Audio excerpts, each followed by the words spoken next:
আবার ভাষা আন্দোলন হবে। মহানায়ক সম্মানের মঞ্চেও বাংলা ভাষার ওপর আক্রমণ নিয়ে সরব মুখ্যমন্ত্রী মমতা। উত্তম কুমারের প্রয়াণ দিবসে প্রতি বছর রাজ্য সরকারের তরফে মহানায়কের মৃত্যুবার্ষিকী পালন করা হয়। বাংলা ভাষার ওপর সন্ত্রাস আমরা মেনে নেব না, পায়ে পড়লেও মেনে নেব না, আপনারা ক্ষমা চাইলেও মেনে নেব না। 2026-এর আগে শেষ 21শে জুলাই সোমবার মঞ্চে উঠেই বাংলা ভাষা ইস্যুতে বিজেপিকে আক্রমণ শানান মুখ্যমন্ত্রী মমতা বন্দ্যোপাধ্যায় ও তৃণমূলের সর্বভারতীয় সাধারণ সম্পাদক অভিষেক বন্দ্যোপাধ্যায়। ভাষা আন্দোলনের ডাক মুখ্যমন্ত্রীর। পাশাপাশি বিজেপি বিরোধিতায় সরব রাজ্যসভা তৃণমূল সাংসদ সুস্মিতা দেব।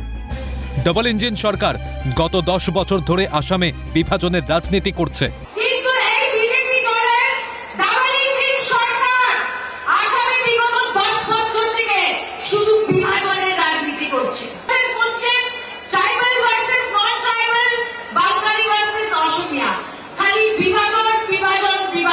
দেশ জুড়ে আক্রান্ত হচ্ছে পশ্চিমবঙ্গের বাঙালিরা, কারণ তাদের ভাষা বাংলা।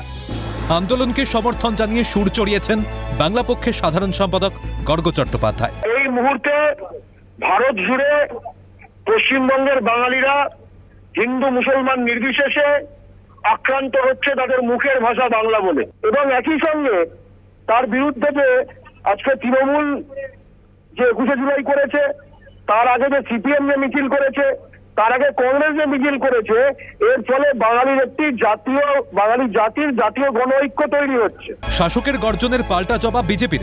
দাড়িভিট কাণ্ডের তুলনা টেনে তৃণমূলকেই বাংলা ও বাঙালি বিরোধী বলে দাগালেন বিজেপির রাজ্য সভাপতি শ্রমিক ভট্টাচার্য। তৃণমূল বাঙালি বিরোধী, বাংলা বিরোধী, উর্দুর পরিবর্তে বাংলা ভাষার শিক্ষক চাইবার জন্য দাড়িভিটে 2018 সালে দুজন ছাত্রকে খুন হতে হয়েছিল।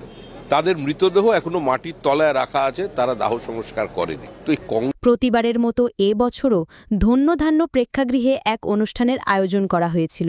বৃহস্পতিবার বিকেলে সেই অনুষ্ঠানে যোগ দেন মুখ্যমন্ত্রী। 24শে জুলাই বাংলা ছায়াছবির ম্যাটিনি আইডল উত্তম কুমারের মৃত্যুবার্ষিকী। ধন্যধান্য প্রেক্ষাগৃহে ছিল 2025 সালের মহানায়ক সম্মান প্রদানের অনুষ্ঠান। সংক্ষিপ্ত বক্তৃতার পর সেই মঞ্চ থেকেও বাংলা ভাষার ওপর নেমে আসা ভাষা সন্ত্রাস নিয়ে সরব হলেন মুখ্যমন্ত্রী মমতা বন্দ্যোপাধ্যায়। বললেন, প্রয়োজনে আবার ভাষা আন্দোলন হবে, কিন্তু মাতৃভাষাকে রক্ষা করতেই হবে।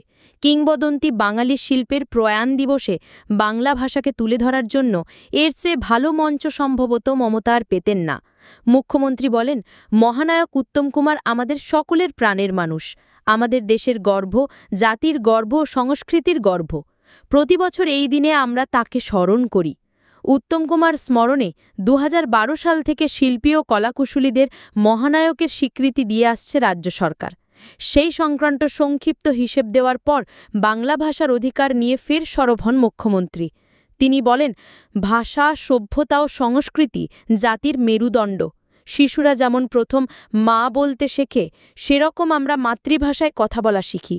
সেই বাংলা ভাষার ওপর আজ ভাষা সন্ত্রাস চলছে। বাংলা ভাষায় যারা কথা বলেন তাদের ওপর অত্যাচার হচ্ছে। আর একটা ভাষা আন্দোলন চাই, সমাজকে জাগ্রত করতে হবে। মমতা জানান, সংখ্যার নিরীক্ষে বাংলা ভাষা সারা পৃথিবীতে 5ম স্থানে রয়েছে, এশিয়ায় 2য় স্থানে রয়েছে। বিশ্বে প্রায় 30 কোটি লোক এই ভাষায় কথা বলেন, অথচ এই ভাষায় কথা বলার জন্য জেলে যেতে হচ্ছে। বাংলা ভাষায় কথা বললেই তাকে দেশান্তরী হতে হচ্ছে। বাংলা চলচ্চিত্র ও গানের পাশে দাঁড়ানোর বার্তাও দেন মমতা। তিনি বলেন, বাংলা ভাষাকে অপমান করবেন না, অন্য ভাষাকে অসম্মান করতে বলছি না, কিন্তু বাংলায় যারা গান গাইছেন, কাজ করছেন, তাদের একটু বেশি গুরুত্ব দিন। সব ভাষার সমন্বয়ে ঐক্য ও সম্প্রীতি গড়ে উঠুক। সম্প্রতি দেশের বিভিন্ন রাজ্যে বাংলায় কথা বলার জন্য একের পর এক পরিযায়ী শ্রমিককে আটক হতে হয়েছে পুলিশের হাতে। কাউকে হেনস্থা করা হয়েছে, কাউকে আবার বাংলাদেশি তকমা দিয়ে পাঠানো হয়েছে বাংলাদেশে। সেই খবর প্রকাশ্যে আসার পর থেকেই বিজেপির বিরুদ্ধে সোর চড়িয়েছেন মমতা।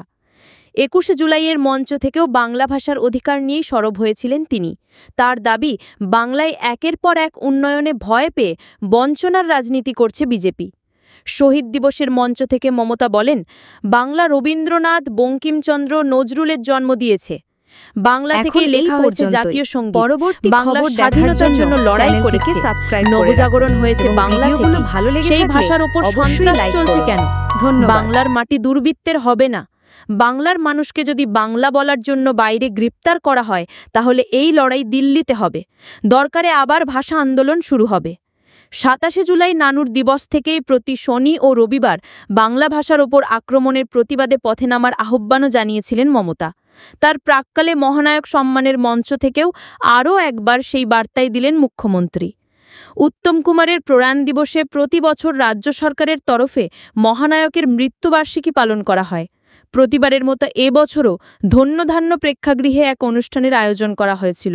বৃহস্পতিবার বিকেলে সেই অনুষ্ঠানে যোগ দেন মুখ্যমন্ত্রী। ছিলেন কলকাতার মেয়র ফিরহাদ হাকিম এবং মায়ানমার, বাংলাদেশ ও রাশিয়ার রাষ্ট্রদূতেরা। উপস্থিত ছিলেন মহানায়কের নাতি গৌরব চট্টোপাধ্যায় সহ আর পরিবারের সদস্যেরা। এছাড়াও চলচ্চিত্র ও সঙ্গীত জগতের এক ঝাঁক তারকা প্রসেনজিৎ চট্টোপাধ্যায়, গার্গী রয়চৌধুরী, মনোময় ভট্টাচার্য, অমৃশ ভট্টাচার্য, ইন্দ্রদীপ দাশগুপ্ত প্রমুখ। 2012 সাল থেকে চালু হওয়া এই মহানায়ক পুরস্কার এখনও পর্যন্ত 25 জন পেয়েছেন। এছাড়াও 41 জন চলচ্চিত্র ব্যক্তিত্বকে বর্ষসেরার সম্মান জানানো হয়েছে। 147 জনকে বিশেষ চলচ্চিত্র পুরস্কার, 22 জনকে চলচ্চিত্রে বিশেষ অবদানের জন্য সংবর্ধিত করা হয়েছে। শিল্পজগতে কর্মরত শিল্পী ও কলাকুশলীদের 5 লাখ টাকার স্বাস্থ্য বীমার ব্যবস্থা করা হয়েছে। অভিনেতা অভিনেত্রী সহ 4800 জন এই বীমার আওতায় পড়েন। এদের পরিবারের সদস্যদের ধরলে প্রায় 20,000 মানুষ এই সুবিধা পান। এছাড়াও ফিল্ম ওয়ার্কার্স ওয়েলফেয়ার ফান্ড থেকে রাজ্য সরকার দুস্থ শিল্পী ও কলাকুশলীদের মেয়ের বিয়ের জন্য কিংবা মৃত্যুকালীন সাহায্য প্রদান করে। বৃহস্পতিবার মুখ্যমন্ত্রী জানিয়েছেন, সঙ্গীত একাডেমির কাজও শেষ হয়ে গেছে, শীঘ্রই সেটির উদ্বোধন করা হবে।